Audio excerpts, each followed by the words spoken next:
Clip number 168۔ اس clip میں آپ قرآن پاک کی سورہ نساء کی آیت نمبر 5 تا 7 تک کی تلاوت، ترجمہ اور تفسیر قرآن صراط الجنان سنیں گے۔ بسم اللہ الرحمن الرحیم۔ ترجمہ، اللہ کے نام سے شروع جو نہایت مہربان رحمت والا ہے۔ وَلَا تُؤْتُوا السُّفَهَاءَ أَمْوَالَكُمُ الَّتِي جَعَلَ اللَّهُ لَكُمْ قِيَامًا وَارْزُقُوهُمْ فِيهَا وَاكْسُوهُمْ وَقُولُوا لَهُمْ قَوْلًا مَّعْرُوفًا۔ ترجمہ، اور کم عقلوں کو ان کے وہ مال نہ دو جسے اللہ نے تمہارے لیے گزر بسر کا ذریعہ بنایا ہے، اور انہیں اس مال میں سے کھلاؤ اور پہناؤ اور ان سے اچھی بات کہو۔ وَلَا تُؤْتُوا السُّفَهَاءَ أَمْوَالَكُمْ، اور کم عقلوں کو ان کے مال نہ دو۔ اس آیت میں چند احکام بیان فرمائے جن کا خلاصہ یہ ہے کہ جن بچوں کی پرورش تمہارے ذمے ہے اور ان کا مال تمہارے پاس ہے، اور وہ بچے اتنی سمجھ نہیں رکھتے کہ مال کا مصرف پہچانے، بلکہ وہ اسے بے محل خرچ کرتے ہیں، اور اگر ان کا مال ان پر چھوڑ دیا جائے تو وہ جلد ضائع کر دیں گے، حالانکہ مال کی بہت اہمیت ہے کہ اسی کے ساتھ زندگی کی بقا ہے۔ لہٰذا جب تک مال کی اچھی طرح سمجھ بوجھ انہیں حاصل نہ ہو جائے تب تک ان کے مال ان کے حوالے نہ کرو، بلکہ ان کی ضروریات جیسے کھانے پینے اور پہننے کے اخراجات وغیرہ ان کے مال سے پورے کرتے رہو، البتہ ان سے اچھی بات کہتے رہو جس سے ان کے دل کو تسلی رہے اور وہ پریشان نہ ہوں۔ مثلا ان سے کہو کہ بھائی مال تمہارا ہی ہے، اور جب تم ہوشیار سمجھدار ہو جاؤ گے تو یہ تمہارے حوالے کر دیا جائے گا۔ اچھی بات کہنے کا معنی یہاں مفسرین نے وہ لیا ہے جو اوپر بیان ہوا، البتہ مطلقاً اچھی بات میں بہت سی چیزیں داخل ہیں۔ یہ بھی اس میں داخل ہے کہ ان کو آداب زندگی سکھاؤ، کھانے پینے، اٹھنے بیٹھنے، بات چیت کرنے، سب کاموں میں ان کی تربیت کرو۔ وَابْتَلُوا الْيَتَامَى حَتَّى إِذَا بَلَغُوا النِّكَاحَ فَإِنْ آنَسْتُم مِّنْهُمْ رُشْدًا فَادْفَعُوا إِلَيْهِمْ أَمْوَالَهُمْ وَلَا تَأْكُلُوهَا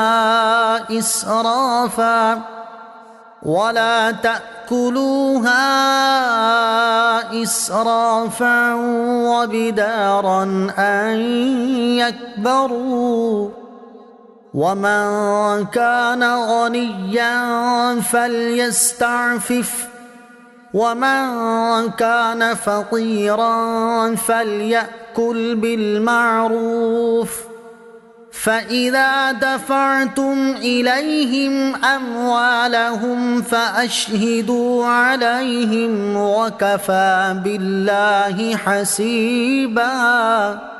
ترجمہ، اور یتیموں کی سمجھداری کو آزماتے رہو یہاں تک کہ جب وہ نکاح کے قابل ہوں، تو اگر تم ان کی سمجھداری دیکھو تو ان کے مال ان کے حوالے کر دو، اور ان کے مال فضول خرچی سے اور اس ڈر سے جلدی جلدی نہ کھاؤ کہ وہ بڑے ہو جائیں گے، اور جسے حاجت نہ ہو تو وہ بچے، اور جو حاجت مند ہو وہ بقدر مناسب کھا سکتا ہے۔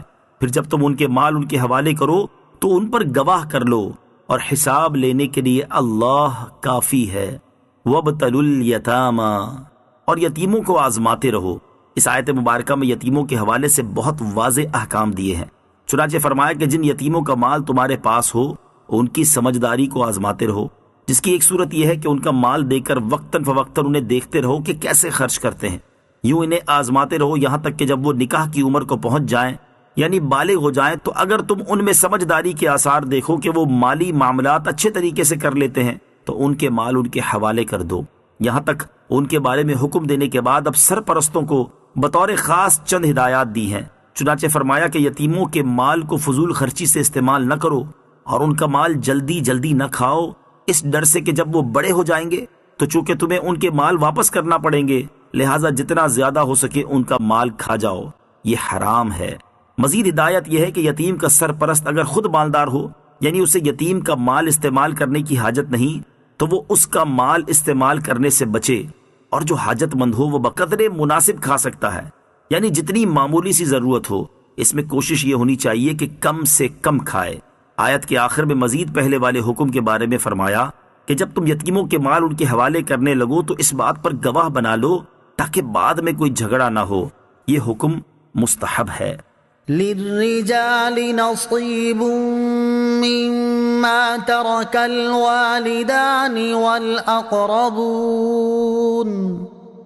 وللنساء نصيب مما ترك الوالدان والأقربون مما قل منه أو كثر نصيبا مفروضا. ترجمہ: مردوں کے لیے اس مال میں سے وراثت کا حصہ ہے جو ماں باپ اور رشتہ دار چھوڑ گئے، اور عورتوں کے لیے اس میں سے حصہ ہے جو ماں باپ اور رشتہ دار چھوڑ گئے.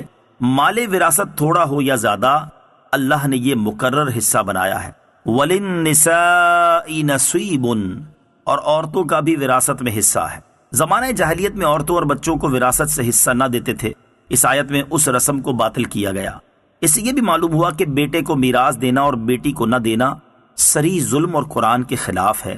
دونوں میراث کے حقدار ہیں، اور اس سے اسلام میں عورتوں کے حقوق کی اہمیت کا بھی پتہ چلا.